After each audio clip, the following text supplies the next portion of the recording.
saudaraku sekalian. Tuhan memberkati semua persembahan kita. Mari kita baca firman Tuhan. Kita buka Alkitab kita, Mazmur 46.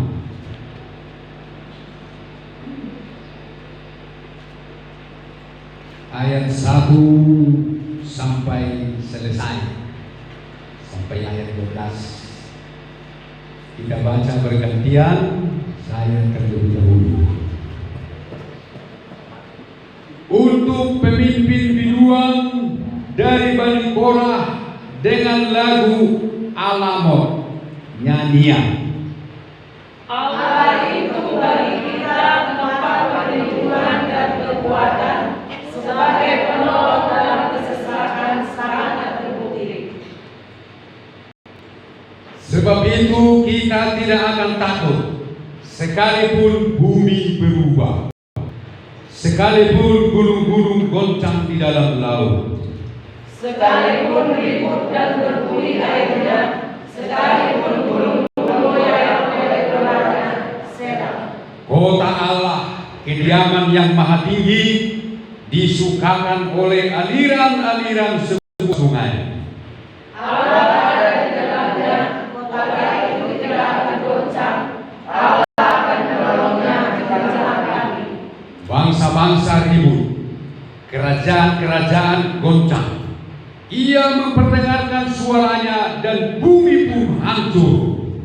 Tuhan semesta alam menyertai kita, kota benteng kita ialah Allah Yakub. Selah.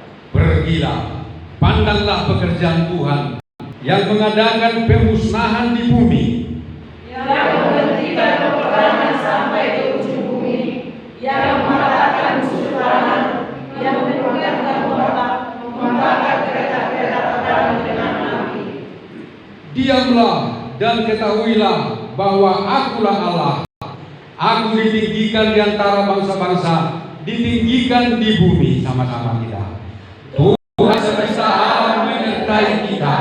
Kota benteng kita ialah Allah Yakub. Amin.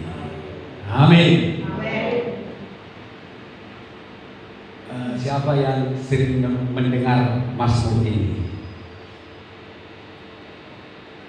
Allah itu bagi kita tempat perlindungan dan kekuatan. Allah itu bagi kita tempat perlindungan dan kekuatan, sebagai penolong dalam kesesakan sangat terbukti. Sebagai penolong dalam kesesakan sangat terbukti. Sekalipun kami takkan tergeletak, sekalipun kita jatuh, tapi takkan tergeletak, sebab tangan Tuhan selalu menopangku. Haleluya.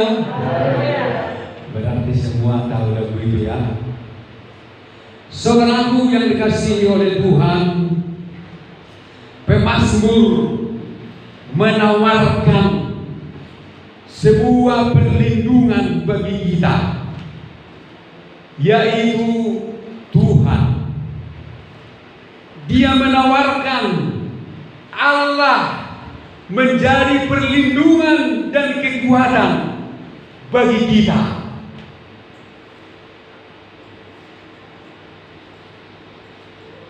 Dan Allah menjadi perlindungan karena ada beberapa kejadian di sini. Kejadian yang pertama adalah dikatakan dalam ayat 3 bahwa bumi akan berubah. Gunung-gunung di dalam laut. Laut pun akan ribut dan berbunyi airnya. Gunung-gunung akan goyang oleh geloranya. Itu kejadian-kejadian yang akan terjadi. Bahkan lebih besar lagi kejadian yang akan terjadi dan yang sedang terjadi. Ayat 7 dikatakan, bangsa-bangsa ribut, kerajaan-kerajaan goncang. Nah, kalau kita melihat kejadian-kejadian ini, kalau kita sedang menyaksikan apa yang dituliskan dalam Mazmur ini sekarang, apa yang timbul dari dalam rasa hati kita? Apa yang timbul dari dalam hati kita? Yaitu rasa apa itu Bapak? Rasa manis. Amin. Thanks Pak Peter. rasa takut. Kalau bumi berubah, pasti timbul rasa takut di hati kita. Kalau gunung-gunung bergoncang di dalam laut, menimbulkan gelora laut tinggi, bahkan menimbulkan tsunami, itu menimbulkan rasa takut. Kalau kita melihat bangsa-bangsa ribut, ini persoalan politik atau perang, dan kerajaan-kerajaan goncang, itu akan membuat kita takut, akan membuat kita khawatir, akan membuat kita tertekan, dan akan membuat kita mencari perlindungan. Itulah sebabnya pemazmur menawarkan perlindungan bagi kita. Dia menawarkan Allah bagi kita semua. Pemazmur mengatakan Allah adalah perlindungan bagi kita dan kekuatan bagi kita, kekuatan bagi semua orang yang datang kepadanya, dan sangat terbukti. Ini sepertinya promosi ya, iklan. Sangat terbukti, kata saya Mazmur. Allah itu tempat perlindungan dan kekuatan sebagai penolong dalam kesesakan, sangat terbukti. Kalau iklan di televisi ada bohongnya kan? Ada bohongnya. Buktinya jauh dari apa yang diiklankan. Tetapi saya percaya kalau firman Tuhan menawarkan sesuatu kepada kita, pasti, dan itu pasti. Haleluya. Mama, boleh naik kamu mandor haleluya, amin. Haleluya. Lagu-lagu roh kamu. Ini pun juga ada nyanyiannya ini. Tuhan lah perlindunganku, Dialah kekuatanku, penolong di waktu susah, sangat terbukti. Haleluya, haleluya, bunga pujian. Haleluya, oh haleluya, mau sembah Dia. Haleluya. Boleh ada suara? Ada kasih swear dari dia. Bapak Ibu saudaraku, dunia yang sekarang sedang ribut dan di dunia yang sekarang sedang berubah, marilah kita jadikan Tuhan perlindungan kita. Bumi sekarang sudah berubah. Sudah berubah kan? Apa? Pandemi COVID ini sudah mengubah situasi sekarang. Sudah berubah. Yang normal dulu sekarang. Yang normal sekarang dulu tidak normal ya. Yang normal dulu, pokoknya gimana lah gue bilang ya. Pokoknya dunia ini sedang berubah. Bumi ini sekarang berubah total. Oleh karena salah satunya pandemi. Dan ketakutan pun merajalela. Takut semua orang. Memang semua orang rata-rata takut mati ya. Takut mati sebenarnya. Makanya banyak teman-teman pendeta mengejek. Teman-teman pendeta mengejek pendeta yang vaksin, yang mau vaksin. Kamu berkhotbah tidak takut mati, tetapi kamu takut mati, buktinya kamu mau vaksin katanya. Kamu kan vaksin karena takut mati katanya. Padahal kalau kita mati, ketemu Tuhan Yesus. Tapi kamu mau vaksin berarti kamu takut mati. Jadi saya begini aja sekarang ini. Memang semua orang takut mati. Tetapi saya takut mati bukan karena takut gak ke surga, tapi karena belum berbuat banyak buat Tuhan, itu saja. Belum banyak yang kubuat untuk Tuhan, masih sangat minim sekali. Nanti kalau di surga tidak ada mahkotanya, tidak ada kursinya. Di surga nanti menjadi orang yang diperintah-perintah. Kita mau supaya di surga kita menjadi pemimpin, memimpin dan memerintah malaikat-malaikat. Ya, ayatnya di firman Tuhan bahwa kita di surga akan memerintah malaikat. Ini luar biasa. Jadi kita harus rebut kedudukan itu. Tetapi kalau kita melihat di sini ibu bapak, saudara sekalian, di sini ada sesuatu kejadian-kejadian yang membuat kita takut. Dan sudah saya bacakan tadi kejadian-kejadian itu, ya, mulai dari persoalan politik, persoalan perang, bangsa-bangsa ribut, kerajaan-kerajaan goyang, ditambah lagi dengan alam atau bumi yang berubah, gunung-gunung pun akan goncang di dalam laut, dan laut pun akan ribut dan berbuih airnya, bergelora. Gunung-gunung pun goyang semua. Artinya segala sesuatu di dalam dunia ini akan goyang, akan goncang. Sehebat-hebatnya manusia di dunia ini akan goyang,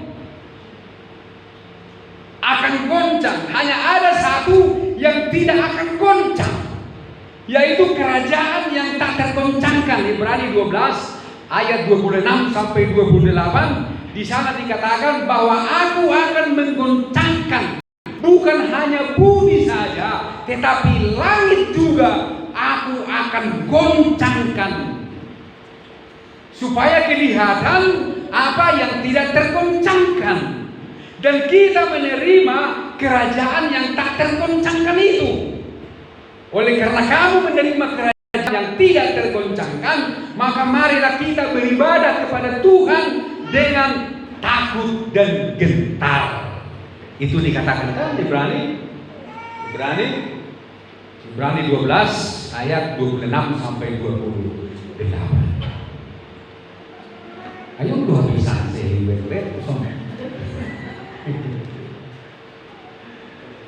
iya, ibu bapak.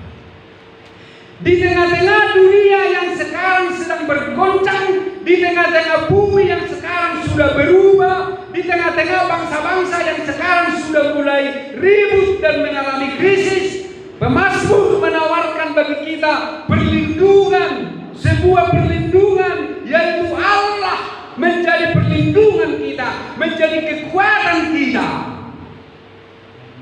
Ibu bapak mau maulah.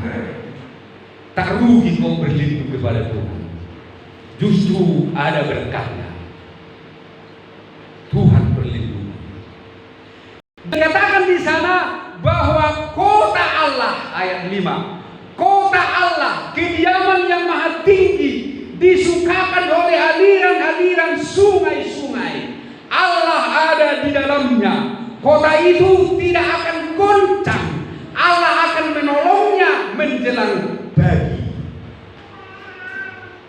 Kota Allah berbicara tentang kehadiran Allah. Kota Allah bisa saja disebut dengan Yerusalem. Yerusalem memang kota Allah.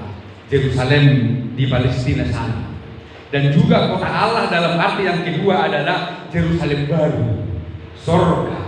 Tetapi kota Allah yang ketiga, yang saya artikan dalam poin yang ketiga adalah berbicara tentang kehadiran Allah. Karena dikatakan di sana bahwa Allah ada di dalamnya, yaitu di dalam kota itu.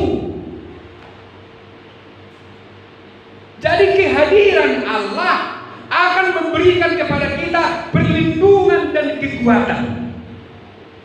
Amin.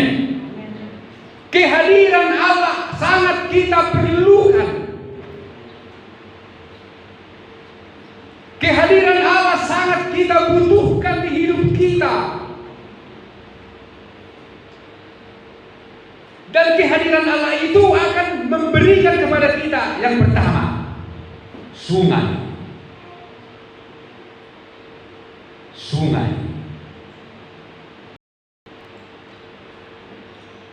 Sungai, aliran-aliran sebuah sungai yang memberikan kesukaan di hidup kita.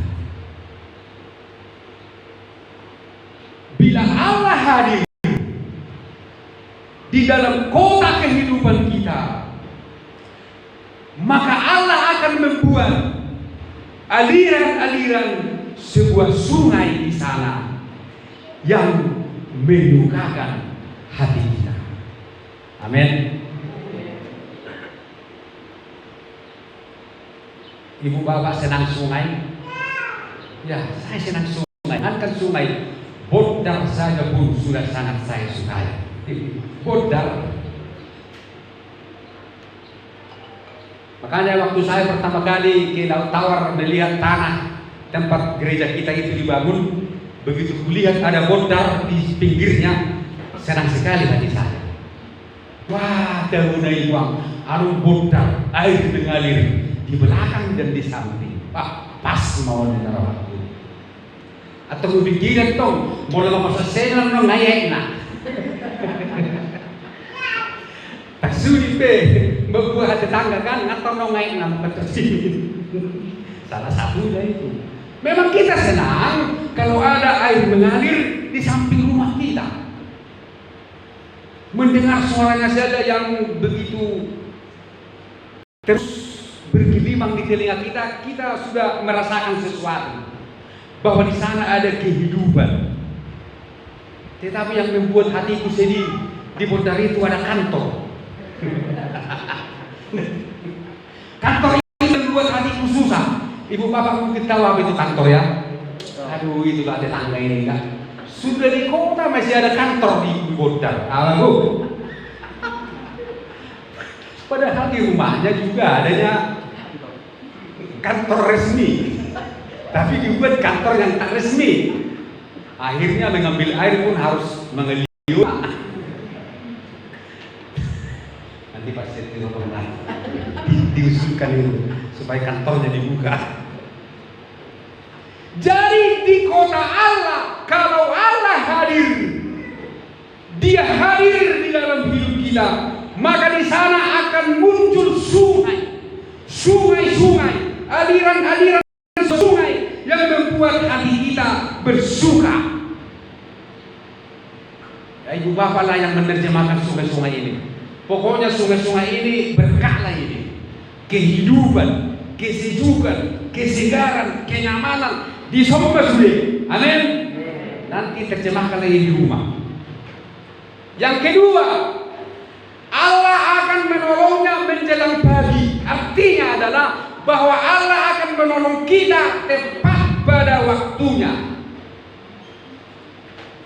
Kenapa saya katakan begitu? Karena biasanya pada zaman dahulu kota-kota diserang pada waktu pagi, pada waktu subuh-subuh.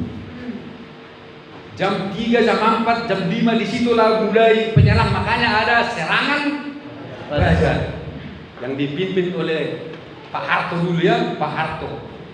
Serangan fajar 1 Maret 1966 serangan fajar. Biasanya pada waktu fajar bangsa-bangsa saling menyerang.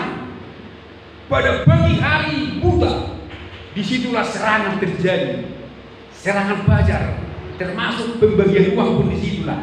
Serangan fajar kalau pilkada kan di situ. Jadi artinya di sini adalah bahwa Allah menolong pada waktu pagi hari, artinya bahwa pertolongan Tuhan tidak terlambat. Amin. Tepat pada waktunya. Karena memang tidak ada jaminan jikalau kita berlindung kepada Tuhan, bukannya Tuhan menjanjikan perjalanan selalu mulus.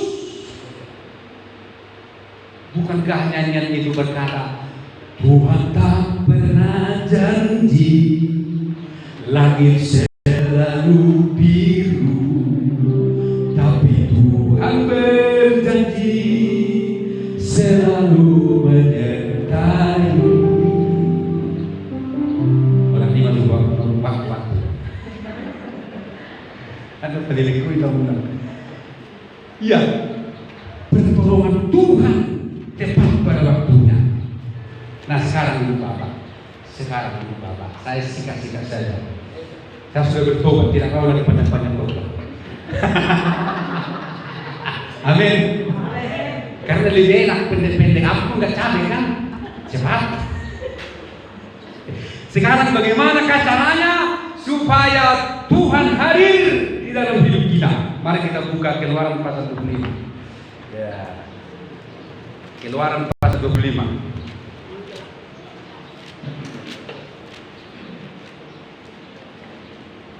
Keluaran pasal 25 ayat 8. Dan mereka harus membuat tempat kudus bagiku, supaya aku akan diam di tengah-tengah mereka. Ini.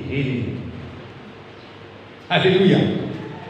Dan mereka harus membuat tempat kudus bagiku, supaya aku akan diam di tengah-tengah mereka.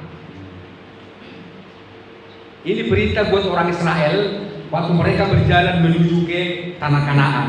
Berjalan dari Mesir menuju tanah Kanaan di tengah-tengah padang gurun selama 40 tahun. Di tengah-tengah padang gurun itu, ya mereka disertai Tuhan. Karena Tuhan hadir di tengah-tengah mereka. Tetapi ada syarat yang diminta oleh Tuhan kepada mereka, bahwa mereka harus membuat tempat kudus bagi Tuhan.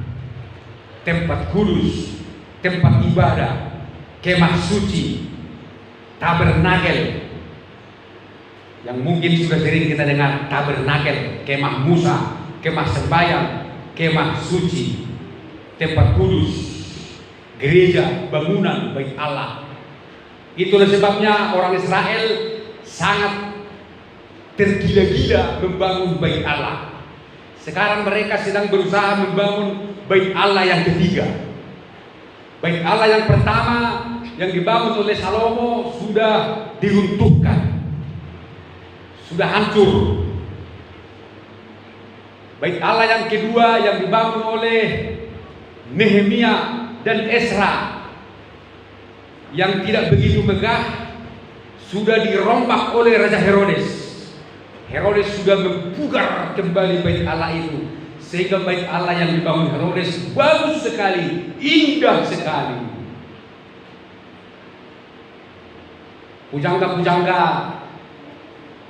mengatakan, jikalau kamu belum pernah melihat bait Allah yang dibangun oleh Herodes, kamu belum pernah melihat apa itu keindahan, katanya.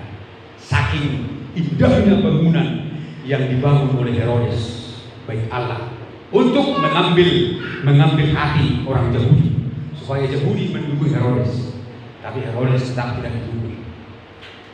Dan baik Allah itu pun sudah diruntuhkan pula, sudah dihancurkan oleh kerajaan Roma, dan sekarang tinggal tembok ratapan. Tembok ratapan itulah sekarang sisanya. Di sanalah mereka berdua meratap, memukul-mukul kepala ke tembok. Itulah sisa. Dan sekarang mereka sedang berusaha membangun bait Allah yang ketiga. Belum, masih sedang mereka rancang. Begitu mereka sangat tergila-gila dan cinta kepada bait Allah, pembangunan bait Allah. Mereka akan puas bila sudah di dalam bait Allah.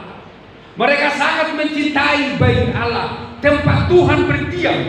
Karena itu sudah menjadi tradisi mereka, sudah menjadi kebiasaan mereka, sudah begitu tertanam di hati mereka. Mulai dari nenek moyang mereka, bahwa mereka harus mengupayakan tempat kudus bagi Tuhan, dan selalu menghormati tempat kudus bagi Tuhan. Makanya mereka selalu berusaha sekali tahun harus pulang kampung, dimanapun mereka berwarga negara. Walaupun mereka sudah tidak lagi menjadi warga negara Israel, walaupun mereka sudah menjadi warga negara Afrika, sekali setahun mereka harus pulang untuk mengunjungi Yerusalem, merayakan perayaan-perayaan mereka di bait Allah. Mereka luar biasa hebat cintanya kepada bait Allah, karena mereka percaya di bait Allah, Allah hadir. Dan memang betul ibu bapak, ketika Musa memerintahkan membangun tempat kudus ini, ketika semuanya sudah selesai, Allah hadir di situ. Allah bertahta di atas tabut Tuhan, di atas tabut Tuhan, di atas tutupan grafirat, di antara dua grup yang sayapnya saling menyentuh. Disitulah Allah hadir dalam sinar kemuliaan, Shekinah glory. Allah bersinar di situ dan berbicara kepada Musa, dan Musa pun melihat sinar itu, dan seluruh tubuhnya pun diterpa oleh sinar itu, dan Allah berbicara kepada Musa di sinar itu. Itulah makanya kalau Musa sesudah berbicara dengan Tuhan, pulang keluar dari kemah suci, wajahnya pun bersinar seperti matahari, yang membuat orang Israel heran dan takut melihat Musa.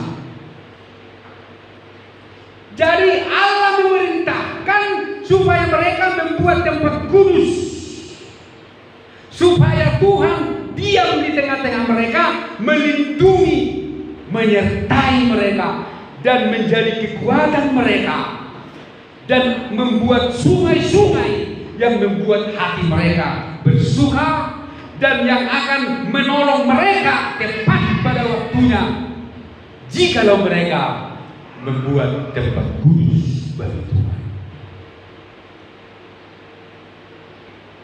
Amin ibu bapak. Mungkin naruhamu berarti gimana membangun gereja orang ikan naruhamu. Memang betul, membangun gereja adalah kehendak Tuhan. Tetapi ibu bapak saudaraku sekalian, bangunan fisik bukanlah yang utama di hadapan Tuhan, tetapi kitalah tempat kudusnya Tuhan. Amin. Ada harga yang harus kita bayar untuk menjadi tempat kudus Tuhan. Ada harga yang harus kita bayar supaya Allah hadir di dalam hidup kita. Ada harga yang harus kita bayar supaya Allah melindungi dan menjadi kekuatan bagi kita, di mana kita harus membuat hidup kita ini menjadi tempat kudus bagi kita. Kita boleh membangun gereja, boleh, tetapi yang terpenting dari semuanya ini adalah bahwa hidup kita inilah yang harus kita bangun menjadi tempat kudus bagi. Haleluya. Firman Tuhan berkata dalam 1 Korintus 3 ayat 16, tidak tahukah kamu bahwa kamu adalah bait Roh Kudus, bahwa Roh Kudus diam di dalam kamu. Amin. Amin. Barang siapa membinasakan bait Allah, akan kubinasakan, katanya. Barang siapa yang membinasakan bait Allah, akan kubinasakan, kata Tuhan. Artinya bahwa Allah akan melindungi baitnya, yaitu saudara dan saya. Asal kita mau menjadi baitnya, tempat kudus bagi Tuhan, maka perlindungan yang ditawarkan oleh pemazmur yang sangat terbukti itu akan menjadi milik dan bagian kita di masa-masa yang sukar sekarang ini. Bumi boleh berubah, air laut boleh bergoncang dan berbuih airnya, bangsa-bangsa boleh ribut, dan kerajaan-kerajaan pun goncang. Tetapi orang-orang yang berlindung kepada Tuhan, yang menjadikan hidupnya tempat kudus bagi Tuhan, akan mengalami pemeliharaan yang luar biasa. Haleluya, Ibu Bapak. Persyaratan apa yang harus kita miliki untuk menjadi tempat kudus Tuhan? Ini persyaratannya. Ayat 2. Ayat 2. Katakanlah kepada orang Israel, Keluaran 25 ayat 2. Katakanlah kepada orang Israel, supaya mereka memungut bagiku persembahan khusus dari setiap orang yang terdorong hatinya. Haruslah kamu pungut persembahan khusus kepadaku itu.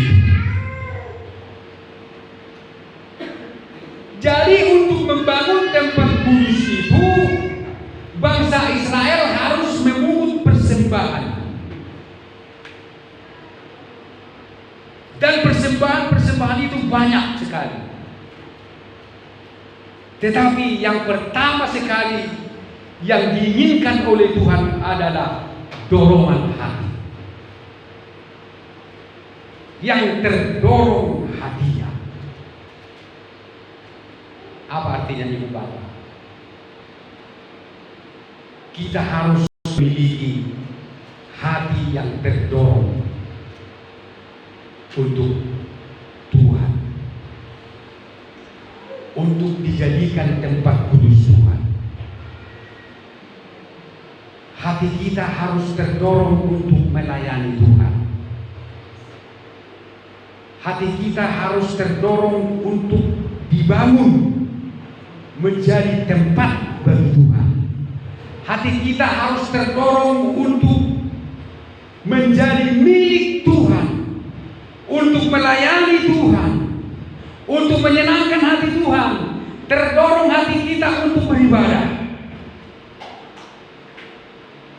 Artinya hati kita harus terdorong, ada dorongan dari hati kita untuk Tuhan. Di hati Ibu Bapak ada dorongan? Kalau jumpa hari Minggu, terdorong ke hatinya untuk beribadah?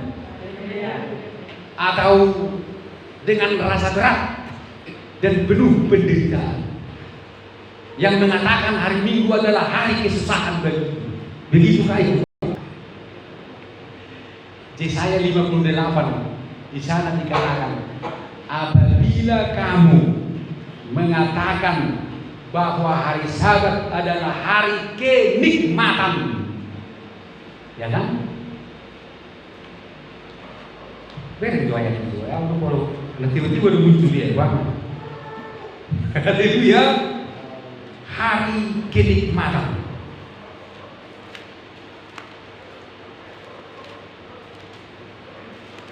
Maka kamu akan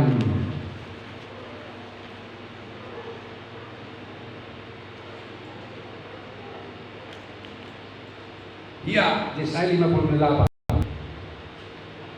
ayat 13. Apabila engkau tidak menginjak-injak hukum Sabat dan tidak melakukan urusanmu pada hari kudusku, apabila engkau menyebutkan hari Sabat itu hari kenikmatan dan hari kudus Tuhan, hari yang mulia, apabila engkau menghormatinya dengan tidak menjalankan segala acaramu dan dengan tidak mengurus urusanmu atau berkata omong kosong, maka engkau akan bersenang-senang karena Tuhan. Dan aku akan membuat engkau melintasi puncak bukit-bukit di bumi dengan kendaraan kemenangan. Aku akan memberi makan engkau dari milik pusaka Yakub, bapa leluhurmu, sebab mulut Tuhanlah yang mengadakannya. Amin. Jelas di sana. Orang yang terdorong hatinya bagi Tuhan, dia akan mengatakan hari Minggu adalah hari kenikmatan. Haleluya. Bukan hari kesusahan, bukan hari penderitaan, tetapi hari kenikmatan. Karena dalam hatinya ada dorongan, terdorong hatinya untuk Tuhan. Tidak mesti harus ditarik-tarik, tidak mesti harus didorong-dorong, tidak mesti harus dibesuk-besuk baru mau datang beribadah. Jangan ibu bapak, jangan seperti lagu anak sekolah minggu, ditarik-tarik tetapi tak mau maju. Datang lu, didorong-dorong tetapi tak mau maju. Isi mana ini? Ditarik-tarik, didorong-dorong, betul. Jadi yang pertama, untuk menjadi tempat kudus bagi Tuhan, kita harus memiliki hati yang terdorong. Firman Tuhan yang kita dengar harus menjadi dorongan bagi kita untuk lebih mengasihi Tuhan. Untuk lebih mengasihi Tuhan.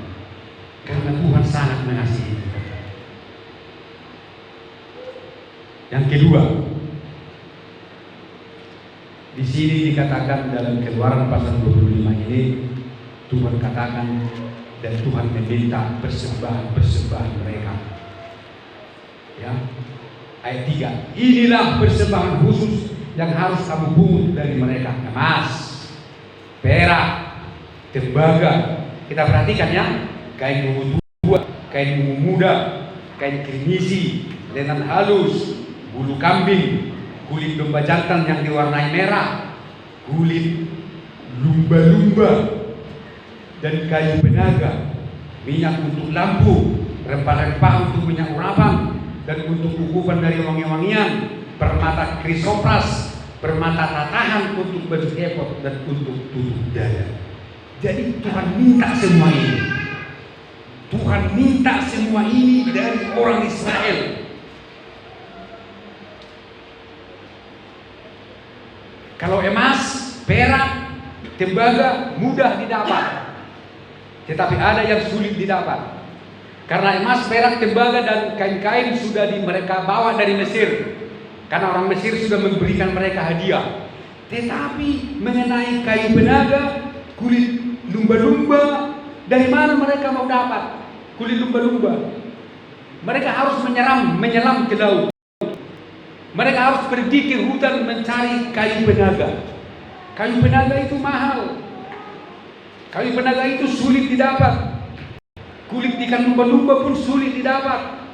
Jadi mereka harus mencarinya. Mereka harus rela mencari dan menemukan, mengolahnya supaya berdiri kemah bagi Tuhan. Artinya ibu bapak, artinya adalah bahwa kita harus mengikuti kehendak Tuhan, bukan mengikuti kehendak kita sendiri. Kalau kita maunya yang enak-enak saja kan, tidak perlu kulit lumba-lumba, tidak perlu kayu penaga, yang apa aja adalah. Tetapi Tuhan tidak. Dia meminta bukan hanya yang ada pada kita, yang tidak ada pada kita pun diminta oleh Tuhan. Artinya adalah bahwa jadilah kehendak Tuhan, bahwa kita harus mengikut kehendak Tuhan, bukan mengikut kehendak kita. Amin. Harus menurut apa yang diinginkan oleh Tuhan, harus menurut apa yang diminta oleh Tuhan. Barang-barang yang sulit ini, yang tidak mudah diperoleh ini, mereka harus usahakan. Inilah cara Tuhan untuk mengajari umatnya, mempersiapkan tempat kudus bagi Dia, di mana kita harus meninggalkan segala kehendak kita, tetapi kita mengikuti kehendak Tuhan. Haleluya. Kita ikut saja kehendak Tuhan. Seringkali kita mengatur Tuhan. Kita mengatur Tuhan lah menurut kita. Padahal Tuhan sudah merancang yang terbaik bagi kita, tetapi kita tidak mau menurut kehendaknya. Percaya sajalah ibu bapak, jikalau kita ada di dalam tangan Tuhan, harus kita pastikan bahwa hidup kita tetap ada di dalam Tuhan. Maka tidak ada yang perlu kita takutkan di dunia ini. Haleluya. Tidak ada yang perlu kita takutkan di dunia ini, kalau kita ada benar-benar di dalam tangan Tuhan. Jangan bimbang, jangan ragu. Yang penting pastikan hidup ini di dalam tangan Tuhan, di dalam tangan perlindungannya. Walaupun kita menerima apa yang tidak kita kehendaki, tetapi itulah kehendak Tuhan. Bukankah Yesus berkata, bukan kehendakku Bapa, tapi kehendakmu-lah. Dia adalah anak Allah. Mengapa justru Allah menghendaki dia menderita? Mengapa bapaknya menghendaki dia menderita dan sangat direndahkan serendah-rendahnya, dihinakan, sepertinya dia kalah total, tidak dapat berbuat apa-apa, mati lagi, hilang lagi dari kubur. Tetapi itulah kehendak Bapa bagi dia, dan Yesus ikut kehendak itu. Dan apa yang terjadi? Karena Yesus taat kepada kehendak Bapa, pada waktunya Bapa meninggikan dia dan mengaruniakan kepadanya nama di atas segala nama, dan membuat Yesus menjadi Tuhan. Amin. Iya, Yesus, Bapa membuat Yesus menjadi Tuhan. Ada ayat di dalam Kisah Para Rasul. Karena Yesus itu manusia biasa, tapi dijadikan Tuhan Bapa. Karena dia ikut kehendak Bapa.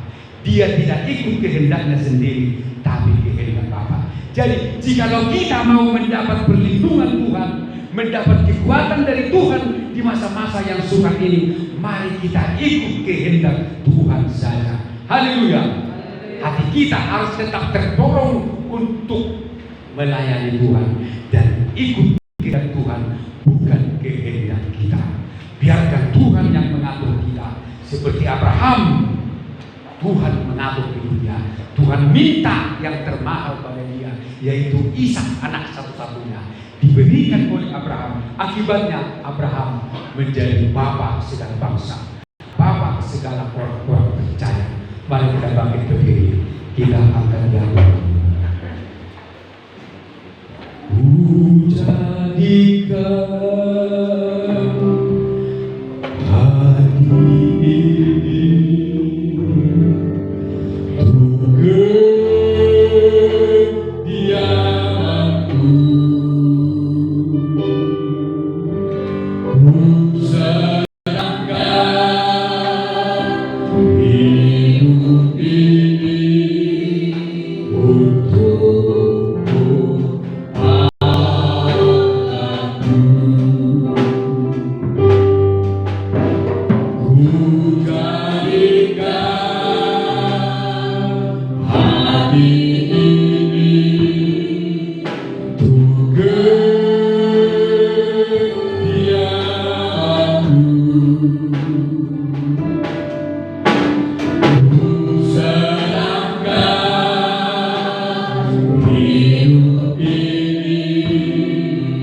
Biarlah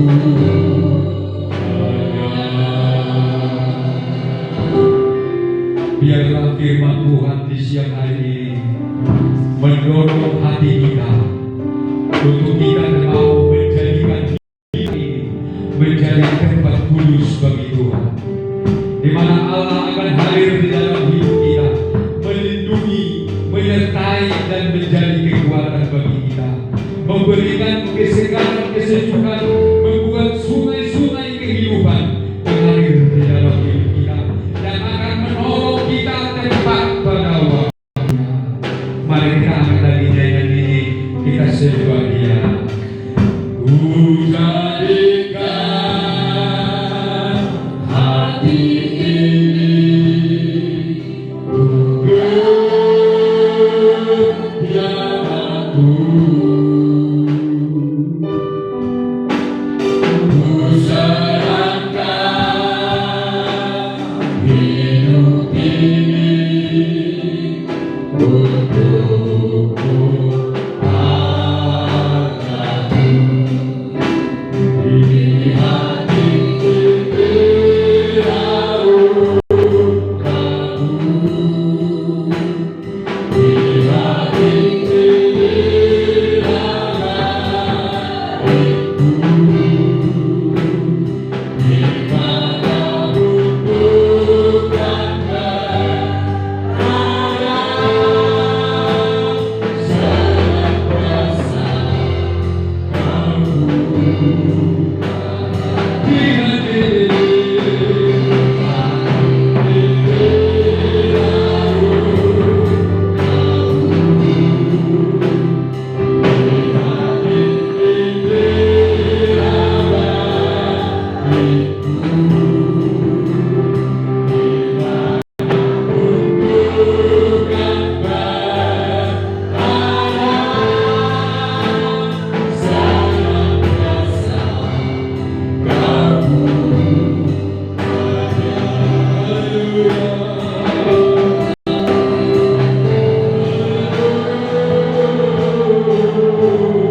menjadi tempat kudus bagimu, tempat kudus bagimu Bapa, yang senantiasa Engkau rawat, Engkau jaga, Engkau lindungi, Engkau berikan kekuatan dan penyertaan yang tiada henti-henti di tengah-tengah dunia yang berubah, di tengah-tengah dunia yang goncang, di tengah-tengah dunia yang sukar ini. Engkau menjadi tempat perlindungan bagi kami, kekuatan bagi kami yang sangat terbukti.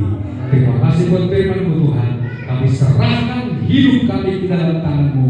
Kami berdoa dalam nama Tuhan Yesus Kristus. Haleluya. Amin. Silakan dulu Bapak Ibu, kita kumpulkan bersama kita menyanyi. Allah itu bagi kita tempat perlindungan dan kekuatan.